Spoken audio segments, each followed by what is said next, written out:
Every human being, no matter how calm they look, is fighting a private war, not on a battlefield, but in their own mind. There are mornings you wake up and it feels like you're trapped in the fog of yesterday's thoughts.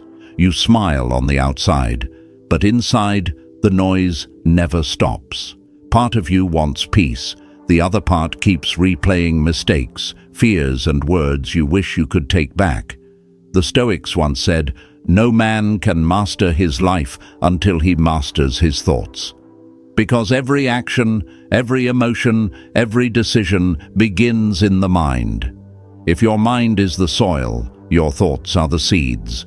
If the seed is toxic, it poisons your peace. If it's pure, it grows freedom. The danger is, most people never realize when their mind has been poisoned. They believe every thought they have is truth, but not today. Today, we begin a different kind of journey, not outward, but inward. A journey to cleanse the mind, to break free from toxic thoughts, and to reclaim focus, peace, and clarity. Guided by the wisdom of Marcus Aurelius, Seneca, Epictetus, and the timeless truths of modern psychology. Part 1. Awareness, the beginning of freedom. Inner freedom begins with awareness, not the abstract kind, but the ability to see your thoughts without being pulled into them. Most people live their entire lives never realizing this simple truth. They believe they are their thoughts. When a dark idea appears, "I'm not good enough. I'm going to fail. Everyone is judging me." They believe it, as if it were reality, and in that very moment, they lose their freedom. The Stoics taught us, you cannot control the wind, but you can adjust your sails. Your thoughts are the wind. Awareness is the sail. Imagine standing at the edge of the ocean. Waves crash again and again, never stopping. But you're not the wave. You're the ocean itself, the deep, silent water beneath, steady, untouched, unshaken by the storm above. In modern psychology, this is called cognitive diffusion, the art of separating you from what you think. Instead of saying, "I'm a failure," say, "I'm having a thought that I'm a failure." That small shift changes everything. The moment you say, "I'm having a thought that," you step out of illusion. The thought loses its power. It no longer defines you. It simply passes through you, like a cloud drifting across the sky of your awareness. Marcus Aurelius once wrote, "The mind is like the sky. Clouds may cover it, but they are never its nature, and that is where freedom begins, when you can see without reacting." Part 2. Letting go, the art of inner cleansing. Have you ever let your mind live in the past, where every mistake already happened, or drifted into the future, where worries that don't even exist are waiting for you? If you have, you're not alone. Most of us do it every single day. We carry the past on our backs like a bag of stones, and we call it memory. We call our anxiety about the future preparation. But in truth, they're both just different forms of self-torture. Seneca once said, "He suffers more than necessary who suffers before it is necessary." We suffer twice, once in reality and 10 times in the mind. The Stoics called this self-inflicted suffering, the pain we create by refusing to release. No one forces you to keep reopening old wounds. No one commands you to replay the worst-case scenario over and over again. You do that, and you have the power to stop. Think about this. When you hold a burning coal to throw at someone, the first person who gets burned is you. When you hold on to resentment, fear, or regret, the first piece you destroy is your own. To cleanse the mind, you must learn to let go, not by forgetting, but by forgiving, not because they deserve it, but because your mind deserves peace. If you wish to purify your thoughts, begin with the art of release. Let go of the regret for what cannot be changed. Let go of the anger toward those who are no longer here. Let go of the nameless fears you feed every night before you sleep. Sit still. Breathe deeply. Imagine each breath as a wave washing away the dust inside your mind. Don't force it. Don't control it. Just allow the quiet current of stillness to carry away what no longer serves you. Because the mind was never meant to be a warehouse. It was meant to flow. Part 3. Confronting the inner critic. Inside every one of us, there's a voice. Not the one you use to speak, but the one you hear when you're alone. That voice speaks the loudest when you're at your weakest. It whispers, "You're not good enough. Others are already ahead of you. It's too late for you." That voice is the most dangerous enemy you'll ever face. The inner critic. It's not real. It's the echo of comparison, of old wounds, of the fear of rejection. But when you believe it, you give it life.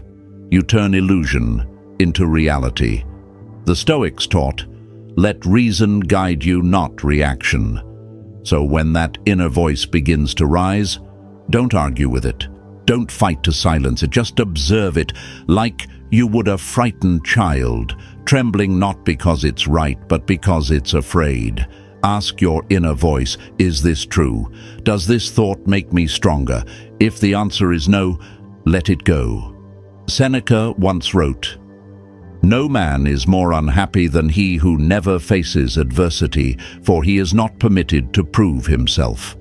Every time you face your inner critic, you train your mental strength. You carve a new path in your mind, a path of confidence, compassion, and wisdom. So don't try to silence the voice. Rise above it. Each time you look it in the eye, you move one step closer to true freedom. Part 4. Stillness, the art of the soul. The Romans had a word for absolute peace, ataraxia, the stillness of the soul, untouched by the noise of the world. Marcus Aurelius, a man who ruled an empire surrounded by war, betrayal, and death, once wrote, "Nowhere can man find a quieter or more untroubled retreat than in his own soul. He commanded armies, governed nations, and yet every day he sat in silence to speak with himself. He understood something most people never do. The chaos outside will never end, but the chaos within can be tamed. Stillness doesn't mean escape. It means mastery. It is the strength of one who has seen through the noise and no longer reacts to it. It's that sacred moment when you sit alone and realize the voices in your head no longer control you. They're just there, and then they fade. Give yourself 10 minutes of stillness each day. No music, no phone, no social media, just you and your breath. At first, you'll feel restless. Your mind will jump from one thought to another, but stay patient. Like a lake that's been stirred, if you stop touching the water, it clears on its own. In stillness, you begin to hear the voice that truly matters, not the voice of fear, not the voice of society, but the voice of wisdom. And from that voice, your choices become clearer, your actions become aligned, and your life begins to make sense. Part 5. From a clear mind to a clear life. A chaotic mind can never create a clear life, just as a fogged mirror can never reflect the truth. The Stoics never sought peace by removing problems, but by facing them with clarity. When you learn to see your thoughts without being ruled by them, when you let go of what you cannot control, when you understand the voice within and return to stillness, you realize something profound. The world outside no longer holds the same power over you. Anger no longer drives you. Past mistakes no longer haunt you. The noise of the world no longer pulls you away from yourself. Instead, you begin to live with intention. A clear mind sees the true value of time, of energy, of attention. Such a person does not waste these gifts on empty arguments, on toxic memories, or on meaningless opinions. He invests them in the present moment, because that's the only place where life truly happens. There's an old Roman story about a blacksmith. Every day he hammered glowing steel, and the sound of metal echoed across the village. One day, someone asked him, "How can you stand that noise all day long?" The blacksmith smiled and said, "At first, I heard it too. But then I learned not to. When you focus on the fire and the hammer, the noise disappears. All that remains is the work in your hands." Your mind works the same way. When you focus on right action, on the present moment, the noise of toxic thoughts begins to fade. What once felt like a burden was never the burden itself. It was just background noise. And when you stop paying attention to it, you finally begin to hear again. The heartbeat of life itself. Conclusion: the fire in silence. When you begin to master your mind, everything starts to change. Not the world, but the way you see the world. The things that once made you angry now pass like wind. The people who once hurt you now become lessons. And the voices that once screamed inside your head grow quiet, because you no longer feed them your attention. That is the true strength of a Stoic. Not the strength of hardened armor, but the calm fire that burns quietly, deep within. So when your mind feels restless, when your thoughts begin to race, remember this: you don't need more advice. You don't need more noise. You just need to sit still. And remember, the sky has always been there, unshaken, unmoved, endless. And if this message spoke to you today, take a moment to breathe and share this journey with us. Because this channel isn't about watching, it's about becoming. If you felt the fire inside you reignite, hit that like button to keep it alive. Subscribe, not for us but for yourself, to keep walking the Stoic path, one thought at a time. And tell me in the comments, with 3 simple words: I choose calm. Let that be your vow, your quiet promise to live with strength, discipline, and peace.